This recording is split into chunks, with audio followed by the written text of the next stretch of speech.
ہم نماز جنازہ کا یہاں پہ طریقہ کار سیکھتے ہیں کہ نماز جنازہ ہم نے کیسے پڑھنی ہے، بڑوں کی نماز جنازہ کیسے ہوگی، اور جو نابالغ بچے ہیں یا نابالغ بچیاں ہیں ان کا نماز جنازہ کس طرح سے ہوگا.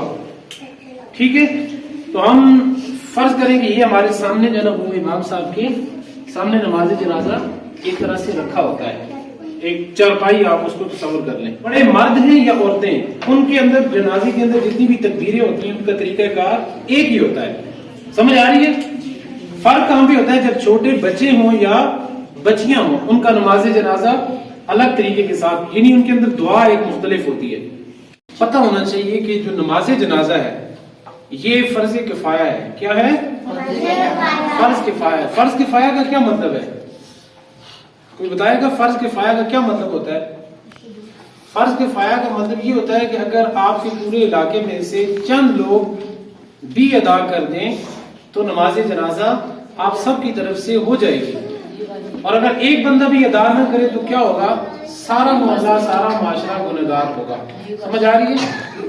اب ہم نماز جنازہ کا یہاں پہ طریقہ کار سیکھتے ہیں کہ نماز جنازہ ہم نے کیسے پڑھنی ہے، بڑوں کی نماز جنازہ کیسے ہوگی، اور جو نابالغ بچے ہیں یا نابالغ بچیاں ہیں ان کا نماز جنازہ کس طرح سے ہوگا.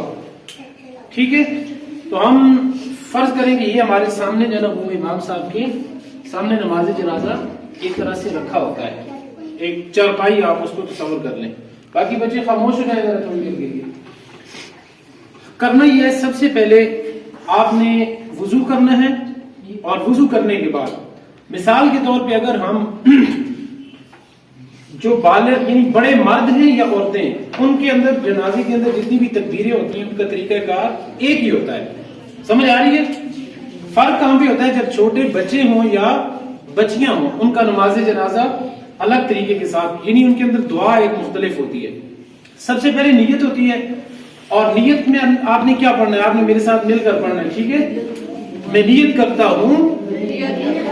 اگر بچیاں ہیں تو بچیاں ویسے نماز جنازہ نہیں پڑھتی، لیکن چلیں ان کو بھی آنا تو چاہیے نا. تو میں نیت کرتا ہوں اس نماز جنازہ کی، نیت کرتا ہوں اس نماز جنازہ فرض کفایہ کی بما 4 تکبیرات کے، اس کو آپ 4 تکبیرات زائدہ کے. سب سے پہلے آپ نے اللہ تعالیٰ کا کہنا ہے کہ ثنا واسطے اللہ تعالیٰ کے، سارے پڑھیں، ثنا واسطے اللہ تعالیٰ کے، درود واسطے نبی کریم صلی اللہ علیہ وسلم کے،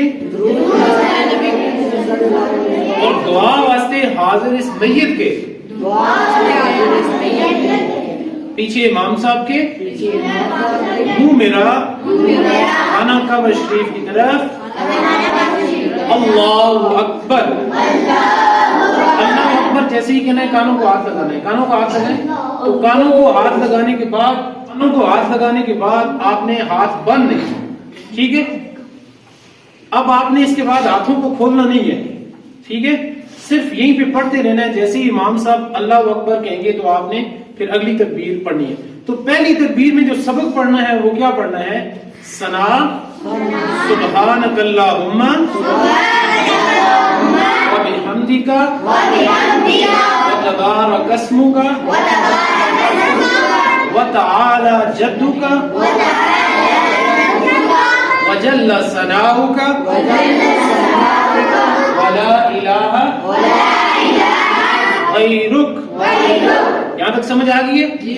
اب جیسے ہی اتنا سبق آپ پڑھیں گے امام صاحب دوسری تکبیر کے لیے اللہ اکبر کہیں گے.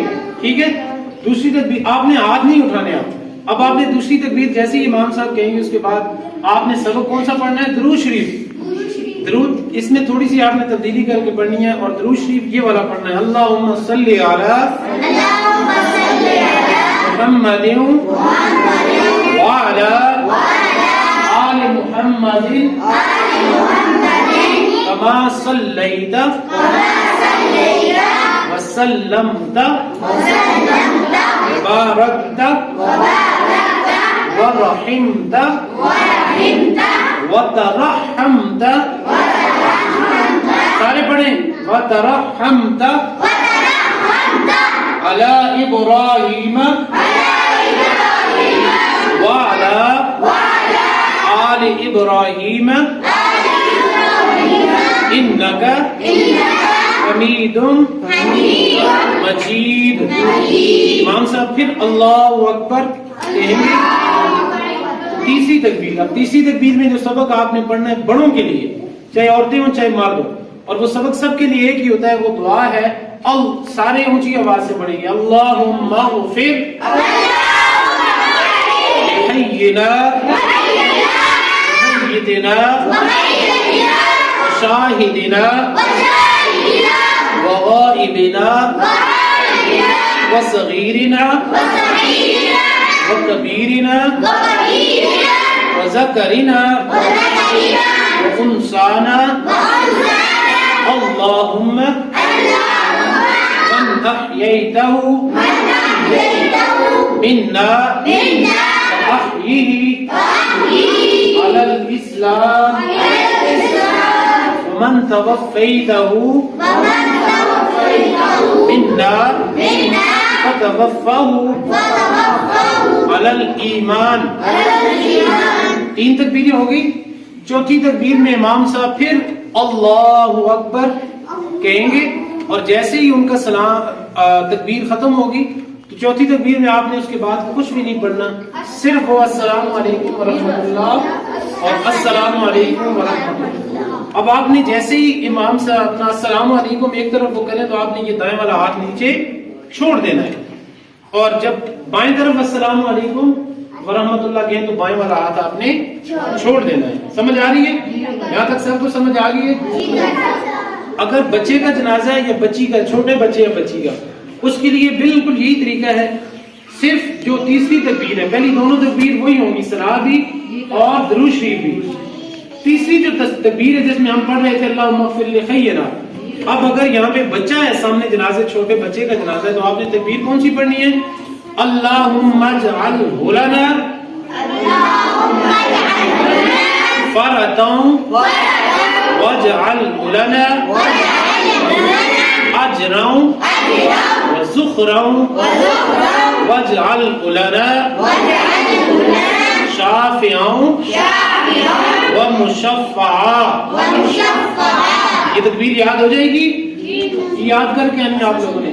اگر سامنے چھوٹی بچی کا جنازہ ہو، اگر چھوٹی بچی کا جنازہ ہو تو پھر آپ نے اس تیسری تکبیر میں پڑھنا ہے اللہم اجعلھا لنا اللہم اجعلھا لنا فرطا واجعلھا لنا اجرا وزخرا واجعلھا لنا شافعتا ومشفعا. ساری سمجھ آ گئی ہے جی نماز جنازہ کی؟ سب کو یاد بھی ہو جائے گا. یہ کل ہم نے آپ سب سے یہ سارا کچھ سننا بھی ہے. سمجھ آ رہی ہے؟